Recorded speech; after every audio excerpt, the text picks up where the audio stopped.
내가 행복하면 그만일까? 라는 제목으로 함께 은혜를 나누겠습니다. 시인 이 랄프 waldo 에머슨이라는 사람이 있는데요. 그는 이렇게 말을 합니다. 인간은 뭔가를 예배하게 되어 있다. 의심의 여지가 없는 사실이다. 그래서 우리는 무엇을 예배할지 조심해야 한다. 우리 자신이 우리가 예배하는 대상처럼 되기 때문이다. 참 멋진 말이에요. 한번 따라할까요? 내가 예배하는 것을 닮아간다. 네. 그래서 여러분, 내가 예배하는 대상이 어떤 분이냐에 따라서, 어떤 존재냐에 따라서 내가 그렇게 되는 것 같아요. 네. 그래서, 이렇게 짐승을 이렇게 우상숭배하는 그런 사람들 보면 짐승 같은 짓을 해요. 안타까운데 그렇게 해요. 네. 그리고 또 산을, 그죠? 또 바다를 이렇게 예배하듯이. 어떤 사람은 이렇게 돈을 이렇게 예배하지요. 그러니까 어떻게 해요? 돈 냄새 나잖아요. 돈 냄새 되게 맡기 싫거든요. 그죠? 그처럼 하나님을 예배하는 사람은 하나님을 닮아갑니다. 오늘 하나님을 예배하러 오셨지요? 하나님을 닮아가는 여러분인 줄로 믿습니다. 좋은 쪽이든 나쁜 쪽이든 우리는 우리 자신이 예배하는 대상처럼 변해갑니다. 그것이 무엇이든 숭배하는 대상이 우리의 영혼을 형성하게 되는 것이지요. 그런데 시리어스 윌리엄스라는 분은 한 가지 예외가 있다고 합니다. 딱 한 가지 우상만은 예외라고 합니다. 그 우상은 모든 규칙을 깨고, 그 모든 규칙은 뭐였습니까? 내가 예배하는 것을 닮아간다는 이 규칙을 깨고 거스른다는 거죠. 그 앞에 절에도 전혀 그들과 같아지지 않는다고 합니다. 오히려 점점 더 그것과 달라지고 더 끔찍하리만치 이렇게 더 나빠지게 된다는 거예요. 답을 찾고자 오래오래 거울 속을 뚫어져라 옹시할수록, 아마 그림이 나오는 것 같은데요. 네, 에드바르 뭉크의 그 절규라는 그림이죠. 네, 저 사람처럼 저렇게 된다는 거예요. 그러니까 점점 내가 이 한 가지 숭배하는 이것은 숭배하면 할수록 나중에 저런 인상이 된대요. 저렇게 사람이 바뀐다는 것이죠. 그것은 바로 자아 숭배입니다. 해볼까요? 자아 숭배. 네, 영어로는 self worship. 그러니까 뭐예요? 자기를 예배하는 거. 자기를 예배하는 거. 아이고, 누굴 믿어? 나를 믿는다 하는 그거 바로 자기를 예배하는 것. 자기 숭배라는 것입니다. 이 자아 숭배는 이 개인의 절대적인 존재로 여기고 자기 개인을 자신의 욕망과 생각을 가장 중요한 기준으로 삼아서 그것을 우상처럼 섬기는 태도를 말합니다. 이것은 하나님보다 자신의 의지와 만족을 더 우선시하는 태도지요. 자아 숭배는 현대 사회에서 다양한 형태로 나타납니다. 먼저는 자기 사랑, 자기를 사랑하는 것. 그리고 또 자아 실현, 자기를 이렇게 나타내고 결국은 자기를 이렇게 표현해내는 것이지요. 현대 심리학과 자기개발서는 이 자기 사랑을 긍정적인 것으로 설명합니다. 자기를 사랑해야 된다 그러죠. 자신을 사랑해야 타인을 사랑할 수 있다고 합니다. 건강한 자존감이 행복과 성공의 기초가 된다. 그래서 이 자아상을 높여라 라고 말을 하죠. 자기 자신을 있는 그대로 받아들이는 것이 정신 건강에 좋다라고도 합니다. 사람은 자기를 사랑해야 합니다. 하지만 성경은 자기 사랑에 빠져 사는 것은 경계하라는 거예요. 우리도 자기를 사랑해야 돼요. 여러분 우리가 성경에 자기를 부인하라 했다고 자기는 나는 아닌 사람입니다, 못된 사람 이러면 안 돼요. 따라합시다. 나는 하나님이 사랑하시는 걸작품이다. 그죠? 우리의 존재감은 바로 하나님의 사랑을 받은 자라는 데 있습니다. 그러므로 우리도 우리 자신을 사랑해야 돼요. 근데 우리를 사랑하는데 세상 사람들은 그게 빠져 사는다는 거죠. 그래서 그 빠져 살면 안 된다는 거예요. 흔히들 말해서 우리 젊은 사람들이 말하는 자뻑, 그죠? 자기 스스로 그냥 빠져서, 자기 사랑에 빠져서 이러면서 살면 안 된다는 거예요. 자기 사랑을 이 성경에서는 이렇게 경계합니다. 자기 사랑을 말세에 일어나는 사람들의 배교의 결과 중에 하나다. 즉 하나님을 온전히 섬기지 않도록 방해하는 것 중에 하나라고 합니다. 디모데후서 3장 1절과 2절에 보면 너는 이것을 알라 말세에 고통하는 때가 이르러 2절 같이 읽을까요?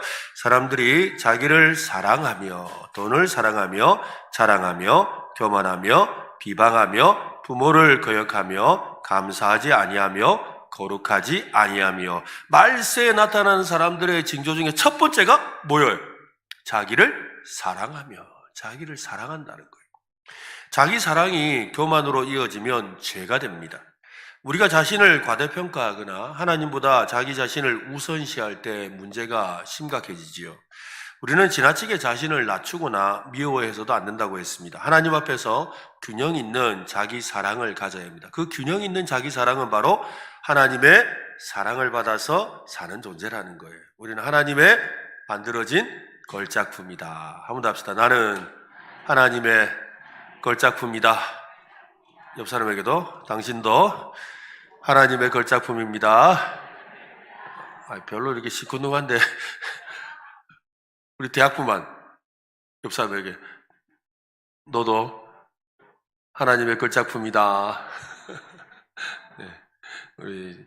우리 모두가 다 하나님의 걸작품이에요. 이 사실이 우리 자신을 살아가는데 힘이 되고 또 살아갈 이유가 되기도 합니다.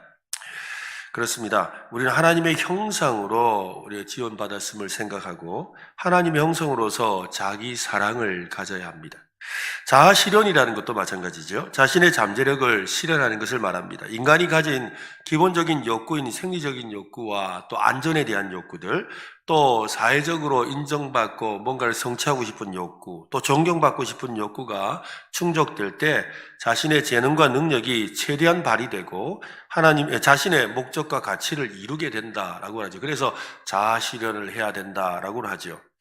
그런데 이 성경은 이 자아 실현을 반대하지 않습니다. 이번에도 성경이 강조하는 것은 자신의 꿈과 욕망을 실현하는 것이 아니라 하나님의 뜻 안에서 자아 실현하는 거예요. 이게 참 중요한 거예요.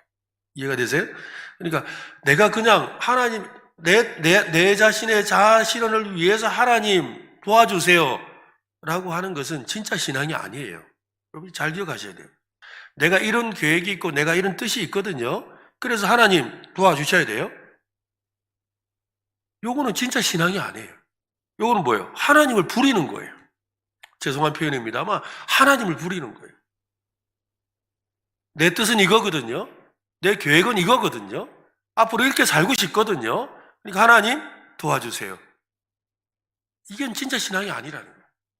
진짜 신앙은 어디에 있다고요? 하나님의 뜻 안에서 내가 어떤 존재이고 그 하나님의 뜻 안에서 내가 하나님이 기뻐하시는 사람으로 나를 실현해내는 것이에요. 그러니까 제일 첫 번째는 뭐예요? 하나님의 뜻에 있는 거죠. 그 하나님 뜻 안에서 나를 발견하고 하나님의 뜻 안에서 나를 실현해낼 때 그것이 하나님께 영광이 되고 하나님의 이름이 높아지고 또한 나도 하나님의 기뻐하시는 자로 나 자신을 참되게 실현해낼 수가 있는 것입니다. 여러분 이것을 잘 이해하시겠죠? 그래서 우리 신앙이 여기에 있어야 돼요. 이게 참 중요한 이야기예요. 마태복음 6장 33절이 바로 그걸 말하는 거지요. 같이 읽어볼까요? 그런즉 너희는 먼저 그의 나라와 그의 의를 구하라. 그리하면 이 모든 것을 너희에게 더하리라. 너희는 먼저 그의 나라와 뭐를 구하라? 의를 구하라. 하나님의 뜻을 구하라는 거예요. 성경적인 자아 실현은 자기중심적인 성공이 아니라 하나님의 나라와 의를 추구하는 삶에 있습니다. 우리가 하나님을 섬길 때 하나님께서 우리의 필요를 채워주시고 인도해 주시는 겁니다. 지금까지 살펴본 자아 숭배, 또 자기 사랑, 자아 실현의 이 공통점은 바로 자기 자신이죠. 자기 자신.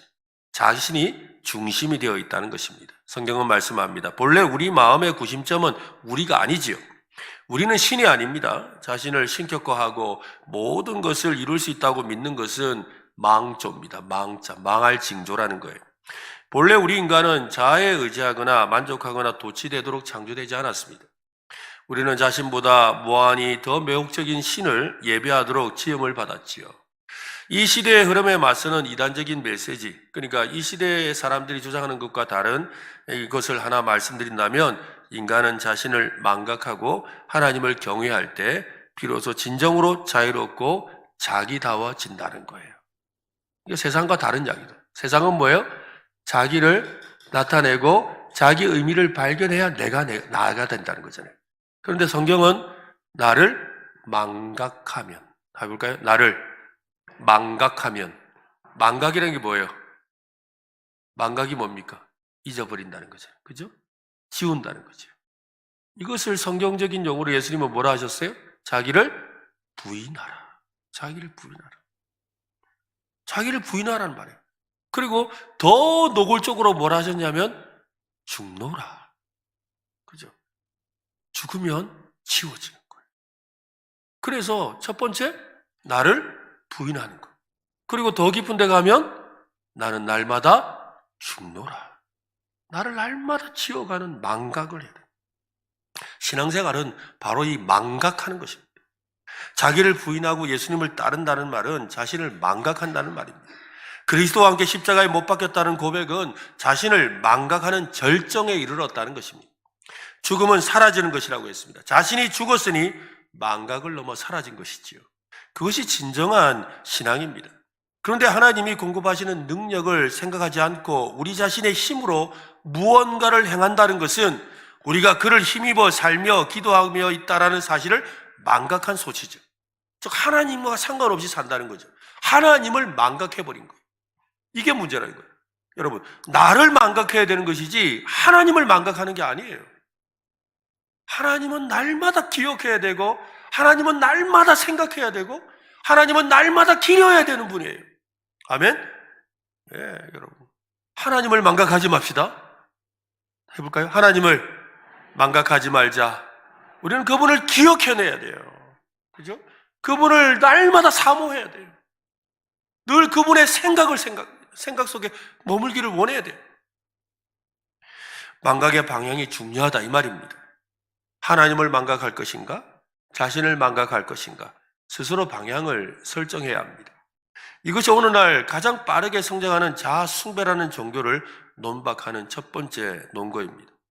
자아에 몰두할수록 경외가 적어지고 경외할 일이 줄어들수록 온전히 자기다워지기가 어려워진다는 거예요. 경외라는 마음, 이 경외라는 게 너무 중요해요. 모든 진정한 예술과 모든 과학의 근원이기도 합니다. 우리도 그래요. 여러분, 정말 대단한 예술 작품을 보면 마음에서 경외의 심이라는 게 나타나요.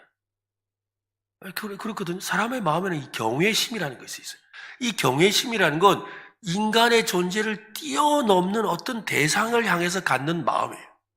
그러니까 이거는 이러면서 이 경외의 심에서 뭐가 나오냐면 예배가 나오는 거예요. 그러니까 이 경외의 심이 없이는 예배가 안 돼요. 그러니까 우리 찬송을 할 때 오늘 우리 막 찬송했잖아요. 그죠? 우리 찬양하면서 그 찬양이 뭐예요? 하나님을 높이는 찬양을 하면 할수록 어떻게 돼요? 마음에 경외의 심이 생겨서 예배할 마음이 생기는 거예요.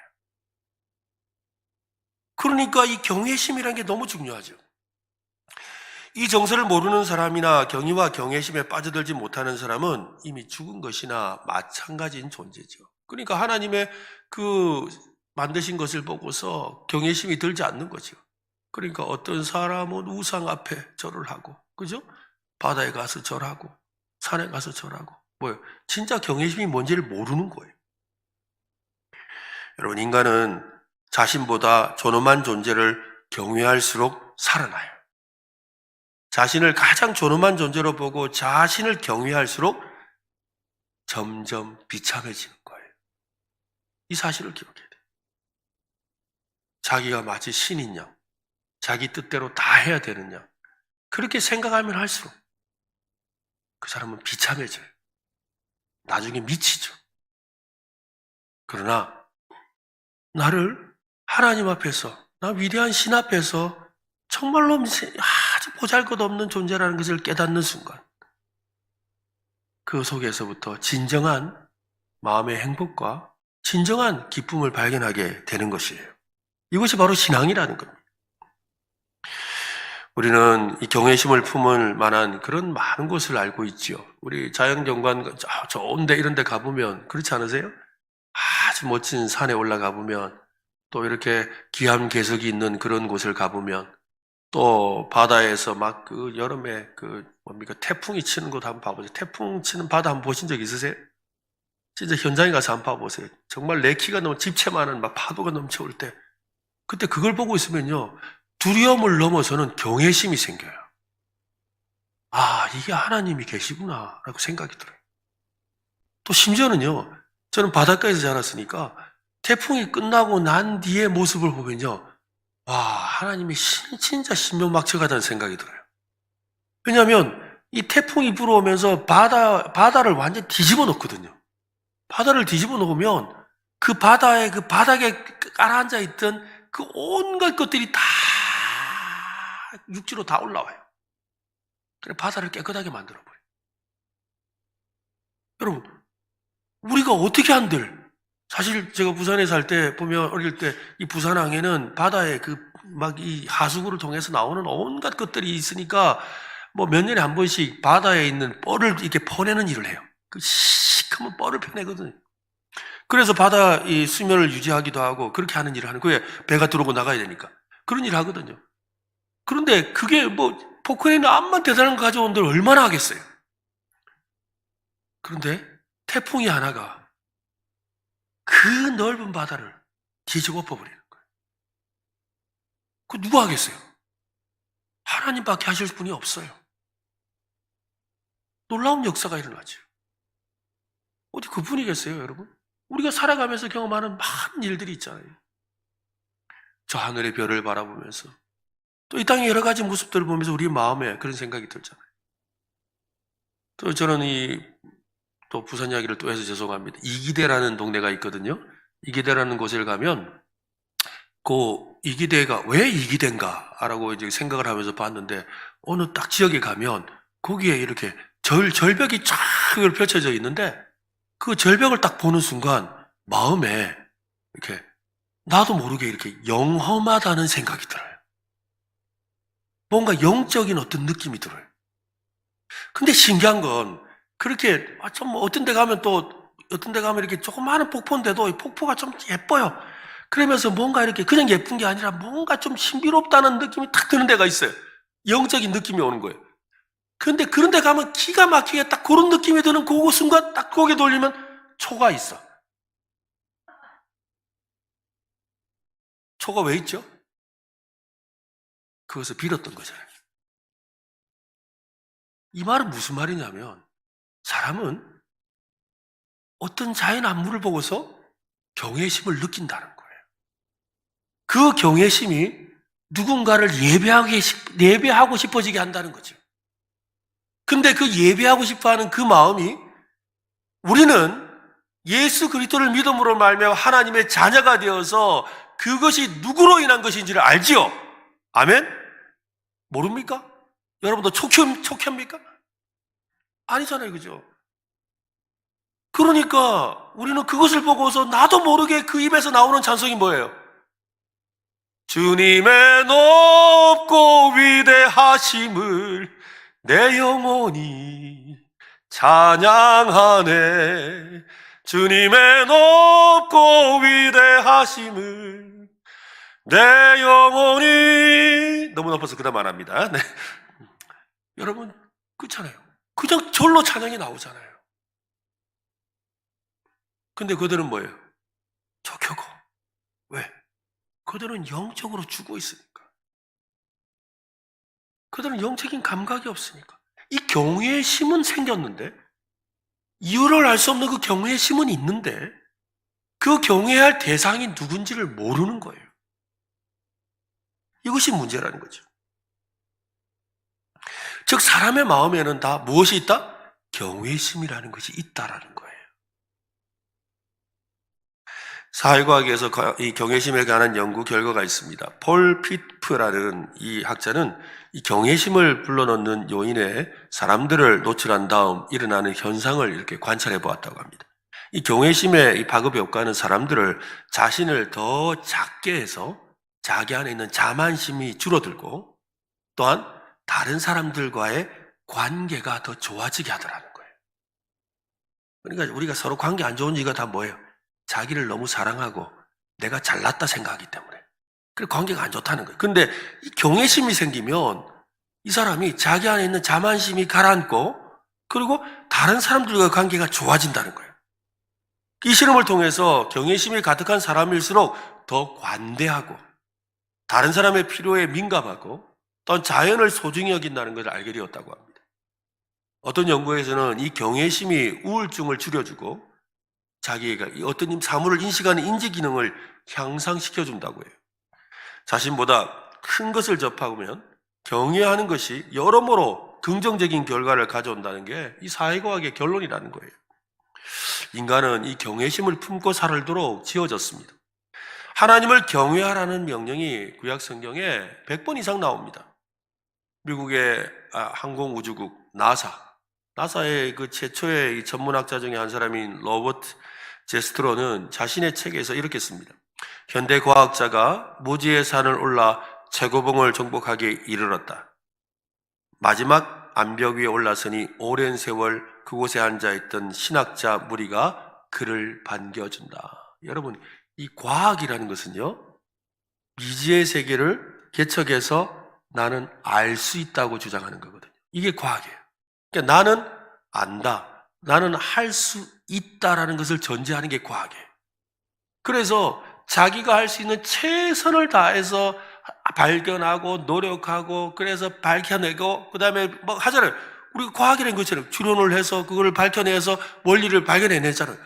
이렇게 해서 다 발견내고 해서 마지막에 딱 올라갔더니 거기 올라갔더니 누가 있더라? 신학자들이 있더라는 거예요. 무시하고 시작했더니 아이 뭐 신학 논리적이도 않고 아무것도 아니고 그거 뭘 그런 가지고 이러면서 이렇게 무시했던 그 신학자가 이미 거기 앞에 앉아 있더라는 거죠. 이 무슨 말이에요? 결국 신의 위대하심 앞에 서게 된다는 거예요. 실제로 의사 선생님들을 만나도 그래요. 사람의 인체에 대해서 살펴보다 보면 사람이 다 할 수 없는 일이라는 걸 깨닫게 된다는 거죠. 진짜 과학자들은 결국 거기에 도달하게 되어 있어요. 여기 이상은 내가 할 수 없는 영역입니다. 이것은 사람의 영역이 아닙니다. 하나님의 영역입니다. 우리는 더 알아낼 수 없습니다. 여기에 도달하는 것이 정직한 거죠. 그런데 그 정직함을 버리고 어떻게 해요? 아니야, 더 알아낼 수 있어. 그러면서 끝까지 가보려고 하는 사람들이 있죠. 도달할 수 없는 데를 끝까지 가서 그가 신의 영역이 되어보려고 하는 거잖아요. 그게 뭐예요? 흔히 말하는 요즘에 뭐 이렇게 복제인간, 뭐 아바타, 뭐 이런 거 다 그런 이야기잖아요. 여러분, 근본적으로 보면, 여러분 뭐 이렇게 지금 뭐 동성애 문제라든지 이런 것도 결국 그 중심에는 다 뭐예요? 자기를 신과 같이 여기려는 마음이 있는 거예요. 그게 다 그 재성에서부터 나오는 거죠. 그 모든 원리와 틀을 깨버리고 내가 그것을 새롭게 할 수 있다는 그 재성에서부터 나오는 거예요. 그것이 인간의 모습이라는 거죠. 그러나 진짜 정직하게 우리가 반응한다면 과학의 그 정점에 가면 뭐가 보인다고요? 신학자가 보인다는 거예요. 왜? 신이 있기 때문에.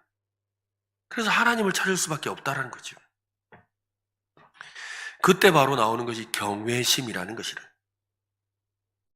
진정한 과학자라면 누구나 하나님께 경배하게 된다는 말입니다. 신학과 과학이 모두 보여주듯이 우리는 이 경외를 경험할수록 더 만족스러워지고 인간다워집니다.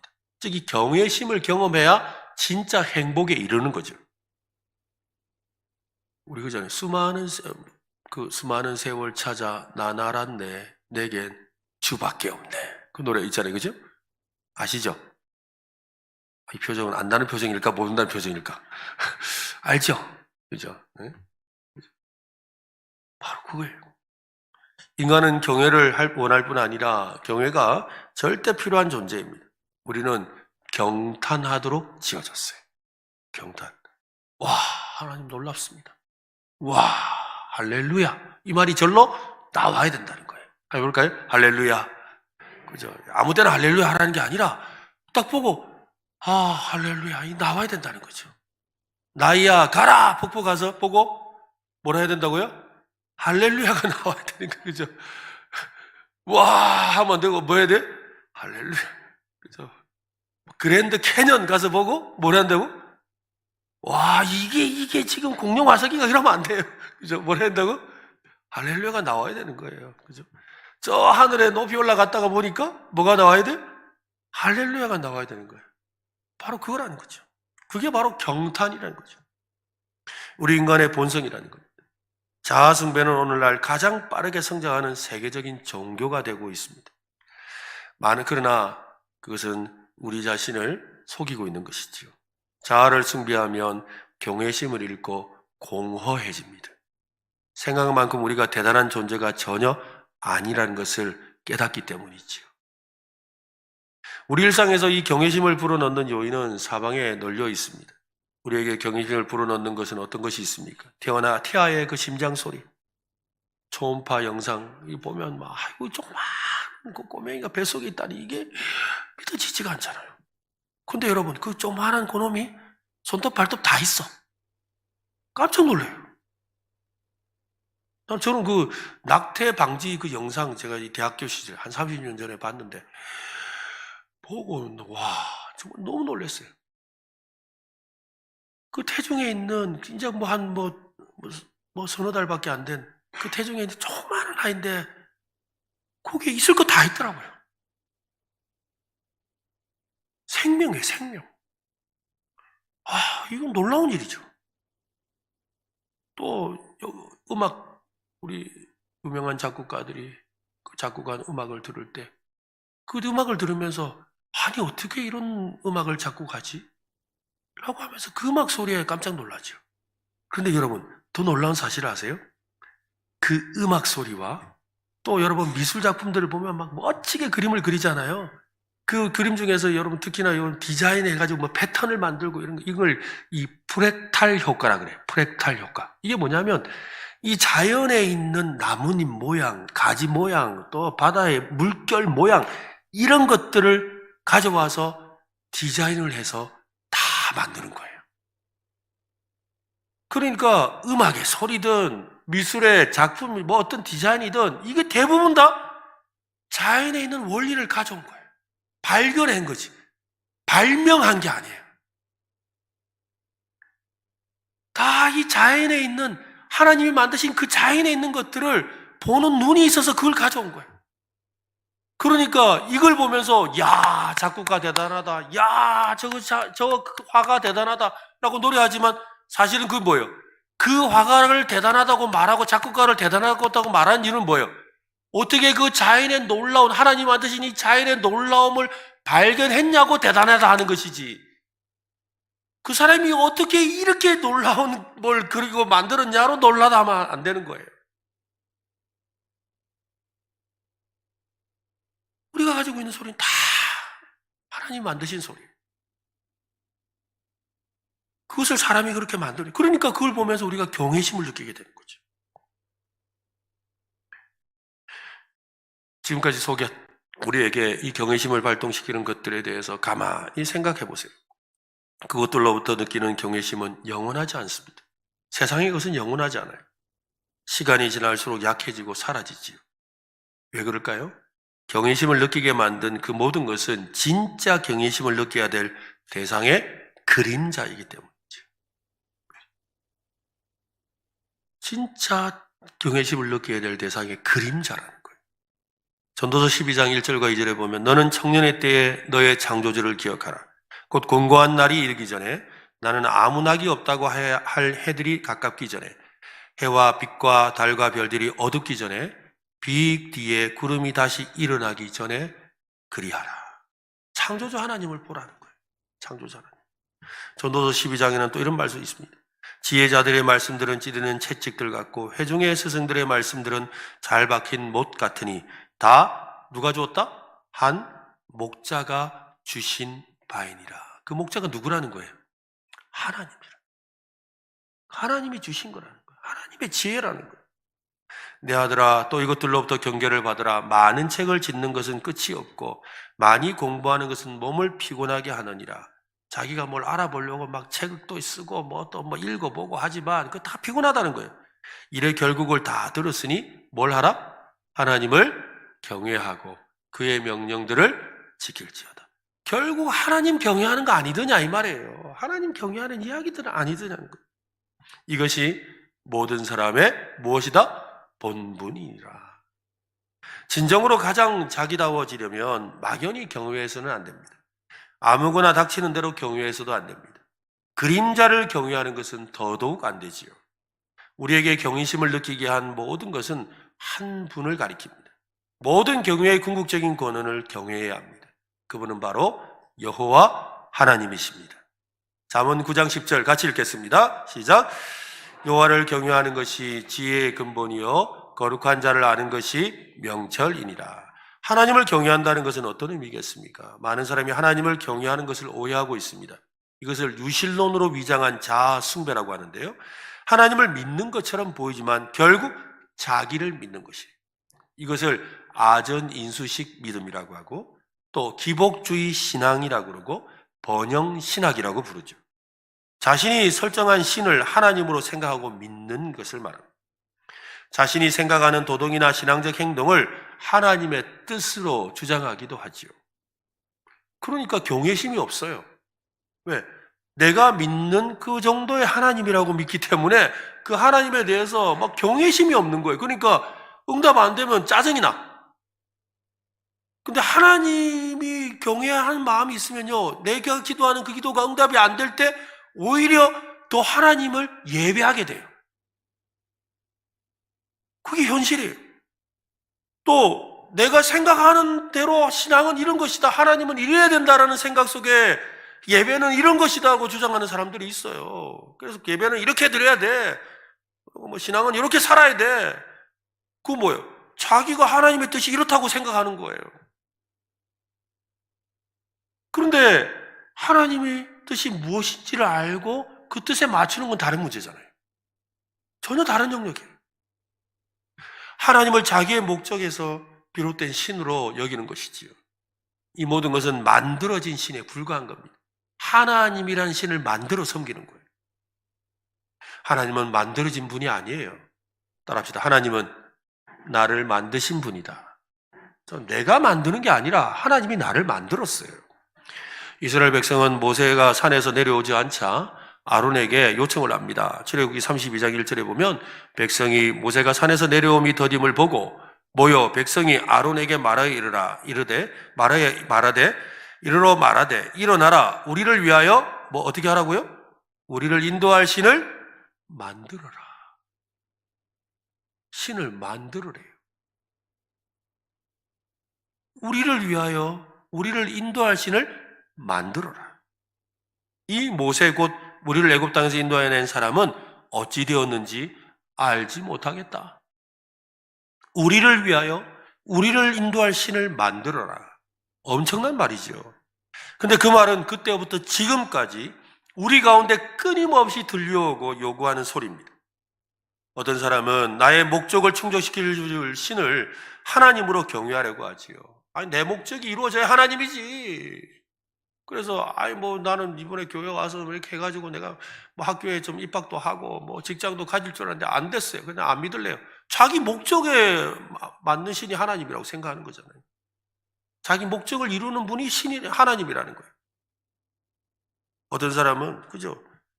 어떤 사람은 자신의 이해에서 비롯된 신을 하나님으로 경외하려고 합니다. 그래서 어떻게 해요? 나 이해가 안 됩니다. 왜 하나님이 이렇게 하시는지 이해가 안 됩니다. 그래서 난 못 믿겠습니다. 교회 안 달라 합니다. 자기 이해에서 비롯된 신을 찾는 거예요. 어떤 사람은 자신의 체험에서 비롯된 신을 찾지요. 그죠? 하나님 내가 경험해 봤는데. 그래서 그렇게 한다는 거죠. 그것은 모두 하나님을 빙자한 내가 만든 신이라는 거예요.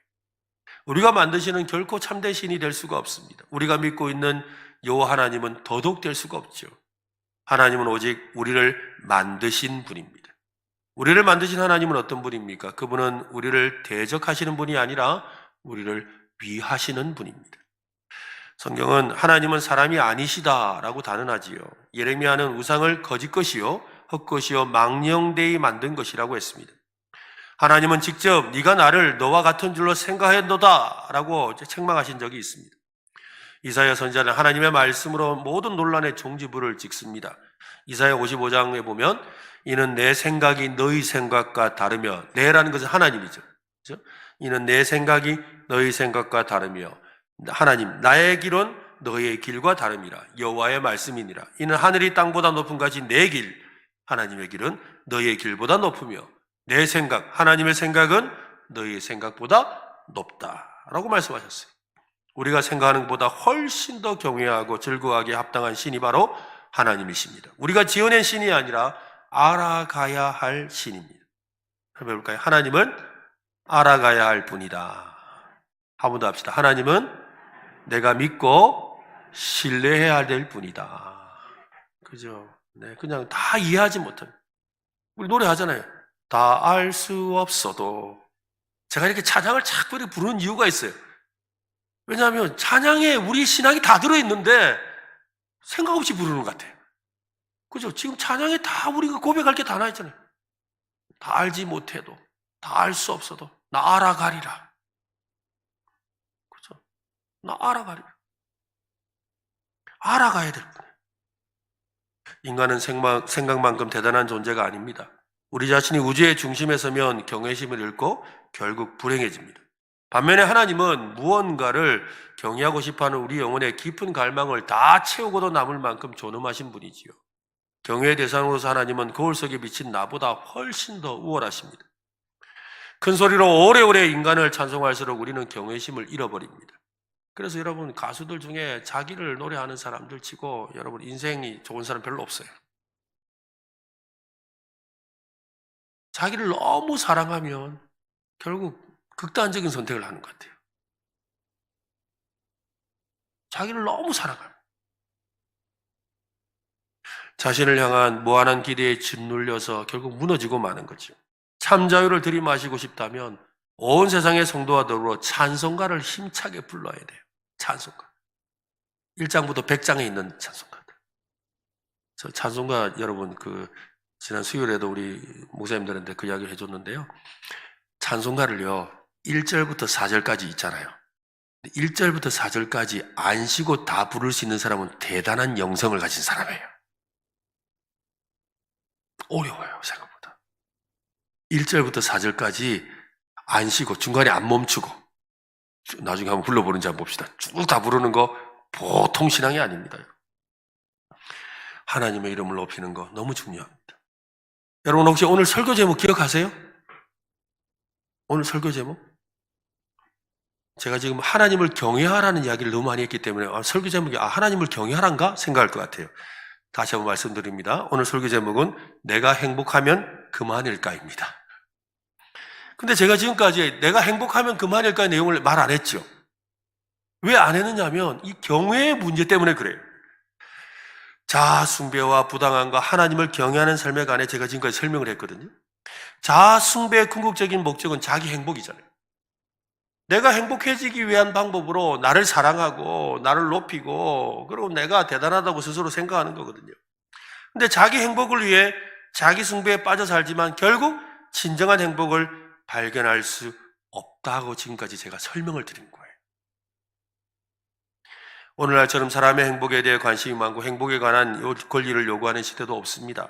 그런데 그처럼 행복을 추구하는데 정작 세상은 지금보다 불행한 적이 없지요. 참으로 아이러니하지요. 불행이 심해서 행복을 추구하는 것일까요? 아니면 행복을 추구하지만 진정한 행복을 찾지 못해서 불행이 심해지는 것일까요? 진정한 행복을 찾지 못해서 불행이 심해지고 있는 거지요. 그게 지금 현상이에요. 이 케빈 코코론이라는 분은 각종 실험과 사회 현상을 조사한 다음에 이렇게 말을 합니다. 행복을 염원하고 추구하면 행복을 얻고자 제품을 소비할수록 우리는 덜 행복해지고 더 우울해지는 것 같다. 성경이 그렇게 말씀하고 있습니다. 신학자들이 수천 년간 논한 쾌락주의의 모순에 대한 사실을 이제 사회과학이 따라잡고 있습니다. 행복을 쫓는 사람일수록 더 불행해지는 경향이 있다는 것이지요. 쾌락주의의 결과는 뭐죠? 여러분, 쾌락의 결과가 뭐예요? 중독. 쾌락을 추구하면 추구할수록 결국 어디에 도달해요? 중독에 빠져요. 중독에 빠져서 헤어나올 수 없게 되죠. 헤어나올 수 없는 불행 속에 살게 되는 거예요. 쾌락을 왜 추구하죠? 행복을 위해서. 행복을 쫓다 보면 결국 어디에 도달한다고요? 불행에 도달한다는 거예요. 이것이 세상을 우리에게 보여주는 바예요. 마치 소금물을 들이마시면 더 갈증이 생기는 것과 같습니다. 진정한 행복은 자신의 처지와 신분을 정확하게 아는 데서 시작합니다. 진정한 행복은 자신이 경외의 대상이 아니라 경외해야 하는 존재임을 깨닫는 것입니다. 하나님을 경외하며 살아야 하는 존재임을 깨닫는 거라는 거죠. 그때 진짜 행복을 누릴 수가 있습니다. 이 조니 에릭슨 타다라는 이 여자가 있는데요. 이 사람은 작가이면서 강사입니다. 이 여자는요, 이 승마와 수영을 좋아했는데, 이 조니 에릭슨 타다, 이 여인은 1967년에 여름 어느 날 연리와 함께 신나게 승마를 하고 또 말을 타다가 뛰어내려서 바다로 달려가서 물에 첨벙하고 뛰어들었어요. 근데 그걸로 끝이었어요. 이 조니의 이 머리가 바위에 부딪혀가지고 뚝 하는 소리와 함께 목이 부러져 버린 거예요. 목이 부러져서 목 아래로 마비가 된 거예요. 오직 목만 이렇게 돌릴 수 있는 이런 상태가 되어버렸어요. 움직일 수 있는 건 머리밖에 없었지요. 지금도 그렇게 살아가고 있어요. 그녀는 현재 국제적으로 장애인을 옹호하는 일에 앞장서고 있습니다. 그녀는 자아숭배가 가득한 세상에서 내가 행복하면 그만이다를 생각을 깨트리기 위해서 평생을 살아왔어요. 지금 여러분 보시는 왼쪽 그림은요, 이 구족 화가예요. 구족이 아니고 입으로 하는, 그죠? 입으로 이렇게 그림을 그리는 화가예요. 입으로 붓을 잡고.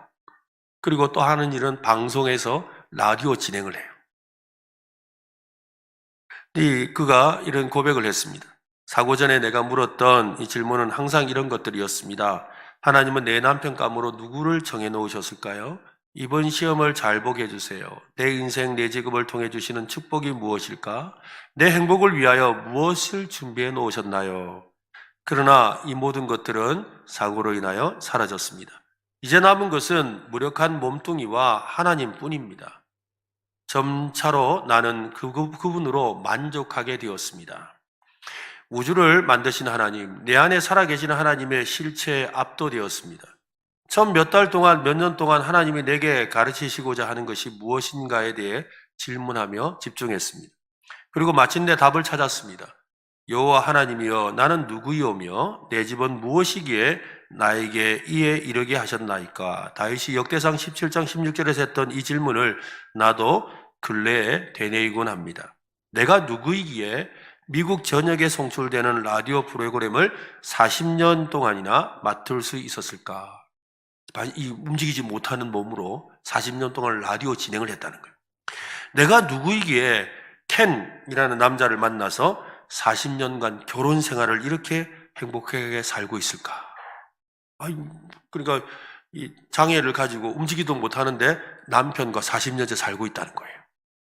그러니까 아마 이제 이 장애가 생기고 나서 남편을 만난 거예요. 사지마비 환자인 내가 무슨 힘으로 휠체어에서 55년이나 견뎌냈을까?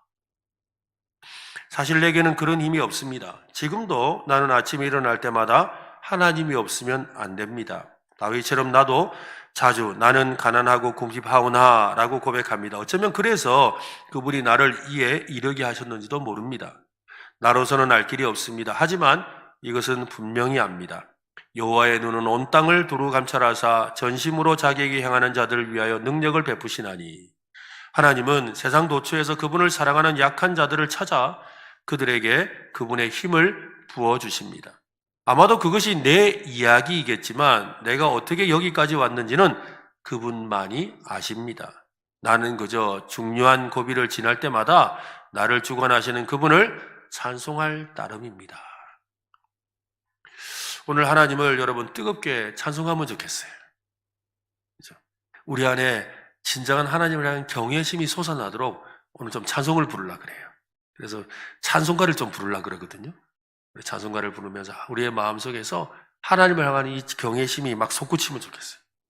10월을 시간을 초월하여 변치 않으시는 그 하나님을 찬양하는 이 저녁이 되면 좋겠어요. 어디나 계신 하나님을 찬양합시다. 깊고 만족과 기쁨의 근원이 되시는 하나님을 찬양합시다. 영원하신 사랑의 하나님을 찬양합시다. 무한한 지성으로 생각하시는 하나님을 찬양합시다. 거룩하고 거룩하고 거룩하신 하나님을 찬양합시다. 은혜와 자비가 풍성하신 하나님을 찬양합시다. 우리에게 구원을 주시는 하나님을 찬양합시다.